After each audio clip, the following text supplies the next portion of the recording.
Hi, after watching the video, click the link in the description to download the program. His mother pressed her lips against his forehead, and he was burning up.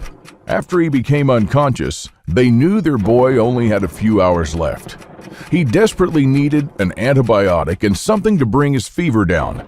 But a few months into the Great Depression, most American families had run out of medication. So his father rushed into the backyard desperately looking for a special kind of plant, one that has been used for generations long before penicillin was invented. Today, nobody knows about this lost skill, but I'm sure you'll recognize the plant because it's spread all over America and Canada. If tomorrow all the pharmacies ran dry and you didn't have any other way to fight an infection, knowing this one plant would be a godsend, and I'll tell you more about it in just a moment. But first, let me tell you why I'm even talking to you here today. That little boy was my father. If my grandfather hadn't known about this special plant, the infection would have surely claimed his son's life that very night. He made a tea from the plant. Then he cut the inner bark of a willow tree and made an infusion out of it. If you ever get a high fever, inflammation, or any kind of pain, just try it. It acts like a very powerful aspirin with enhanced pain-killing effects. In fact, the most important ingredient in aspirin is called salicylic acid, and it comes from the Latin word for willow tree, or salix. Now, you wouldn't think it, but our forefathers knew that you can also use it to preserve your canned goods from toxic bacteria. In just 30 minutes, my grandfather's combined remedies brought the hellish fever down to 100, and in one short week, the infection was gone. His healing wisdom saved not only my father's life, but countless others as well over the next few decades. And today I'm going to share with you this lost knowledge of medicinal plants and remedies. I'm talking about common plants that can replace modern antibiotics, like backyard weeds that can numb your pain just like morphine, and plants that can stop your bleeding in just minutes, even plants that work better than most modern drugs to reverse joint damage and arthritis, lower your cholesterol, stabilize your blood sugar levels, and even prevent cancer from developing in your body. Now, most importantly, these plants will keep you healthy during the worst of times. When the next deadly crisis hits America, you can be sure that life-saving meds will be the first to vanish off the shelves. Your only hope is to treat yourself without them, so your backyard plants and common weeds can become your own medicine cabinet, and most of them are also edible and will keep you and your loved ones well fed, while other people will be cooking their leather shoes and belts. And let me tell you, when you haven't eaten for days and your immune system is at its weakest, it doesn't take much to put you in an early grave. That's exactly what happened to most families during the Great Depression.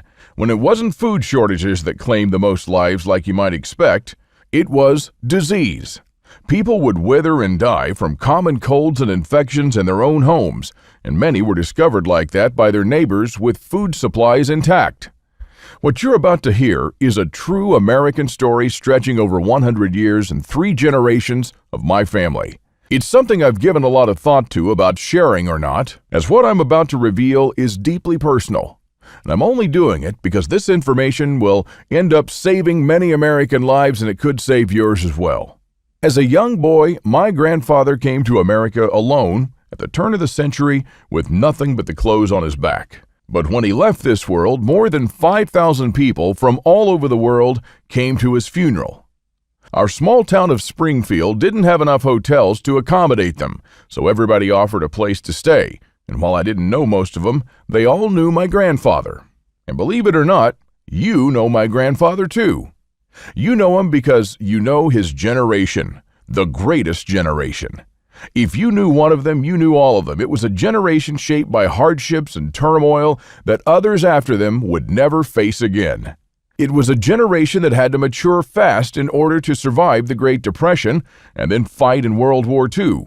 They were willing to serve and sacrifice for the greater good. Growing up on his ranch, he would sit me down on his lap and tell me about the hard times he faced when he was my age. My grandfather became an orphan when he was just 7 years old. He was saved by a Native American woman.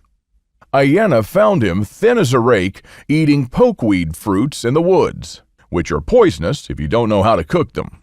My grandfather stayed in a coma for a few weeks while the medicine man was treating him. Some healing plants and a healthy dose of activated charcoal brought him back from the brink of death. Ayanna soon took a liking to him, and because he had no relatives left alive, she decided to raise him as her own. And my grandfather recalled this time of growing up so close to nature and enjoying the happiness of a simple life as one of the best times in his life. He would go out with Ayanna everywhere, and most of the time they'd forage for edible and medicinal plants in the woods. One of Ayanna's duties was to find these plants and bring them to the medicine man. My grandfather could soon name and recognize more than 100 plants, then 200. And before his 18th birthday, he knew around 500 edible and medicinal plants. He knew where to find them, when to harvest them, and how to turn them into powerful remedies just like his adoptive mother. By the beginning of World War II, his remedies were so famous that desperate people from other states came to seek him out. Now, my grandfather was a pacifist, but he was also a patriot. He enlisted in the army not to kill, but to save as many lives as possible. If you'd been on the muddy battlefield of Petier, you'd have seen 600 brave American soldiers carrying their backpacks and one who was carrying two. That was my grandfather, who brought his remedies with him. They converted a deserted French church into a makeshift hospital, and by nightfall, it was all full of hundreds of wounded young Americans. When the surgeons ran out of morphine, it was my grandfather who gave them relief. He had with him a powerful pain-killing extract made from this plant.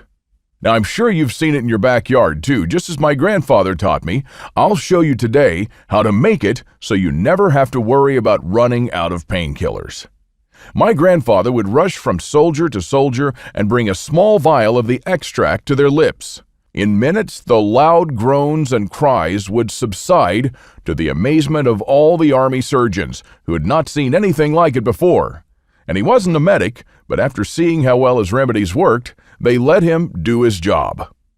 With mortar shells and shrapnel flying all around him, he'd plunge himself into the midst of battle and pull men to safety, stop their bleeding, disinfect their wounds, and ease their pain.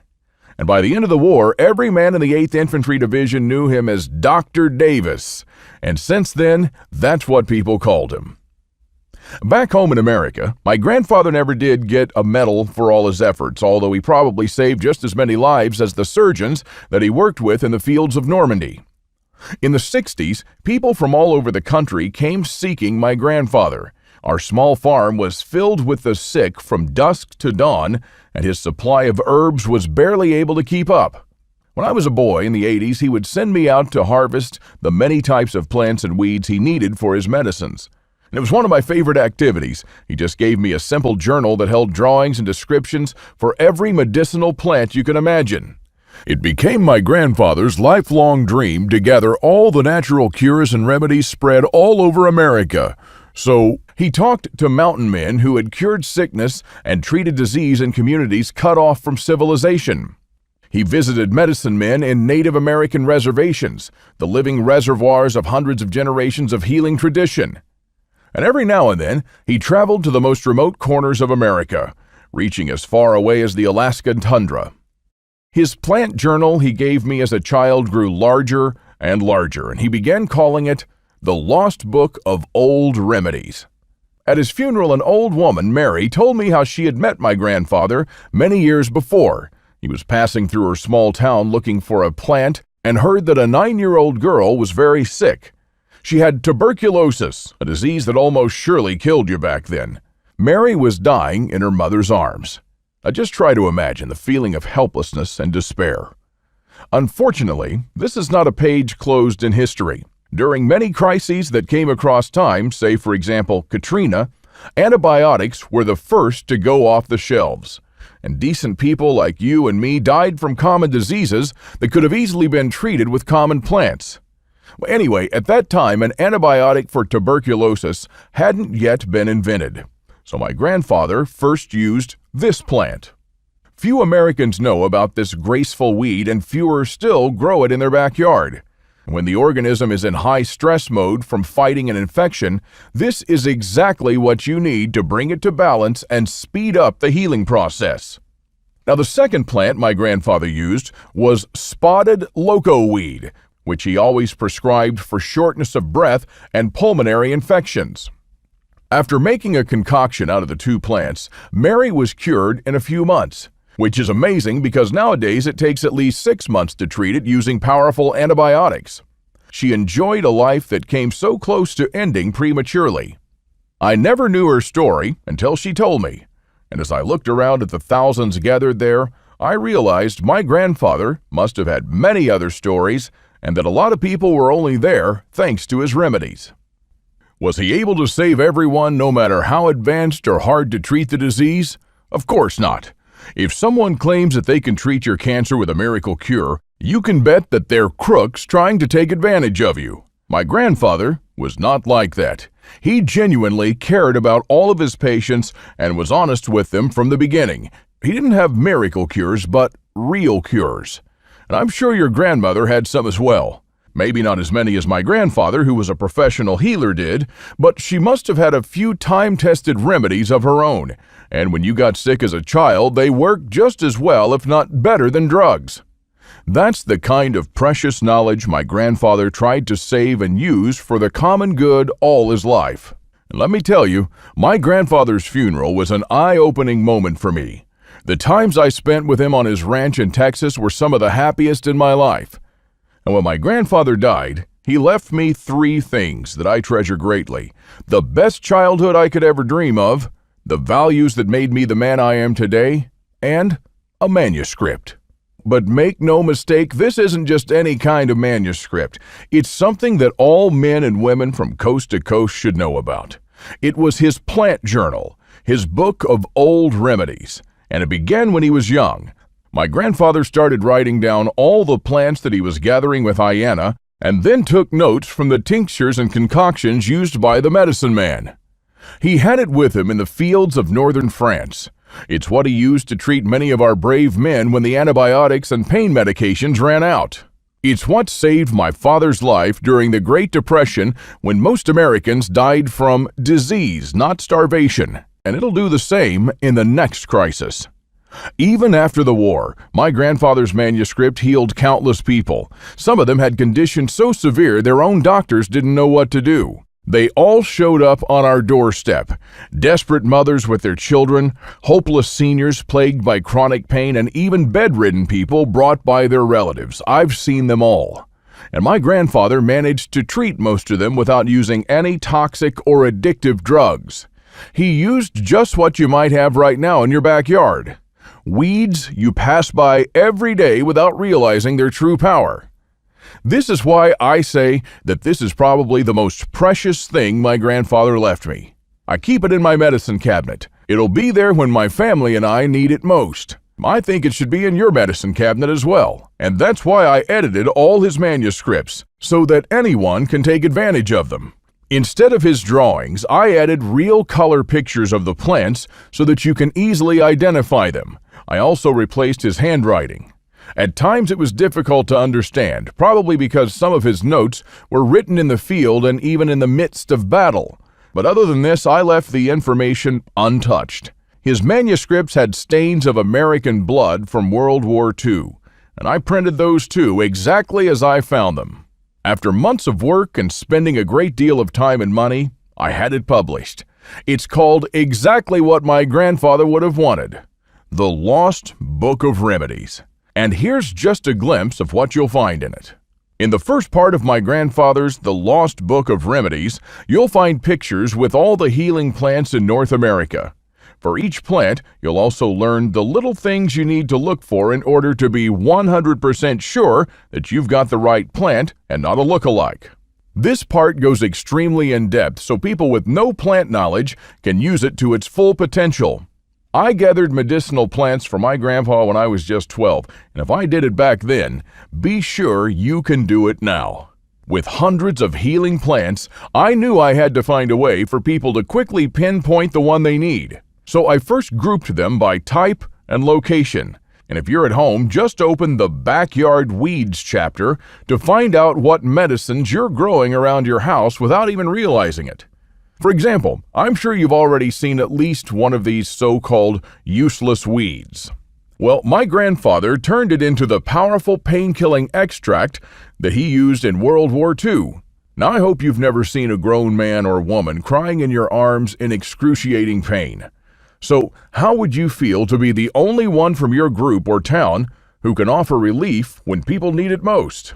Now, remember the plant that my grandfather turned into an antibiotic that saved my father's life? Imagine when there are no more antibiotics, being able to simply walk out into your backyard to find and identify this plant, a simple weed that'll prove to be more valuable in times of need than all your drugs combined. Now, I'm sure you'll also recognize this common driveway weed. Even if you're living in the city, it's kind of hard not to bump into it. What you probably don't know is that it's a powerful anti-inflammatory that's good for wound healing. I'll show you how to make a poultice and how to use it to dress your wounds. Or if you or one of your friends is suffering from an autoimmune disease, you can take this as a remedy immediately. In this huge chapter, you'll find all the other medicinal weeds and backyard plants that are hidden around your house. Now, you've got a homegrown pharmacy you didn't even know about. And most of these plants are edible, especially the 3 that you've seen, and can provide you with precious nutrients in a crisis. This goes for all the plants you'll find in the Lost Book of Remedies. Not only will you learn what part of the plants are edible, but I'll show you how to cook them the right way. And in the second part, you'll discover how to identify the wild edibles and remedies that grow in forests. If you ever have to go out foraging, will you know which one of these plants is edible, which one is a remedy for high blood pressure and tension, and which one is poisonous? The Native Americans knew all too well, and so did my grandfather.